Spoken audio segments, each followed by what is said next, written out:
যথারীতি আমি এখন ঘরে এলাম, ঠিক আছে? ঘরে এসে আমি দেখছি এই দৃশ্য। এটা কার বুদ্ধি? এটা আমার শ্বশুরমশাইয়ের বুদ্ধি। তাহলে চলুন একটু শ্বশুরমশাই দেখানো যাক। কারেন্টের বোর্ডে ধূপকাঠি গুজে রেখেছে। ওয়াও!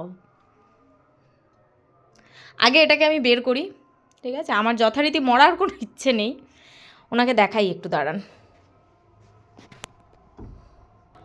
হ্যাঁ, তুমি ধূপকাঠিটা কোথায় গুজেছিলে বাবা? ও বাবা, কি বুদ্ধি আমার শ্বশুরমশাইয়ের। দয়া করি এই ধূপকাঠি ওই ঘরে দিতে হবে না, এত সুন্দর গন্ধ। তুমি কি ভেবে ধূপকাঠিটা ওখানে গুজেছিলে? আগুন ধরে তো তা আমার সব যাবে। ইয়ে না তাহলে মাম বলে নাকি তাহলে? এই যে এই জ্যাকের ভেতরে এরকম ভাবে গোজা, তার এদিকে ঝুলছে, ইয়ের তার বক্সের। কমে যেই একটু ছোট হতো তখনই তো লাগতো। না না না, দেখেছেন, আপনারা শুনেছেন, চললাম, আর কিছু বলা যাবে না।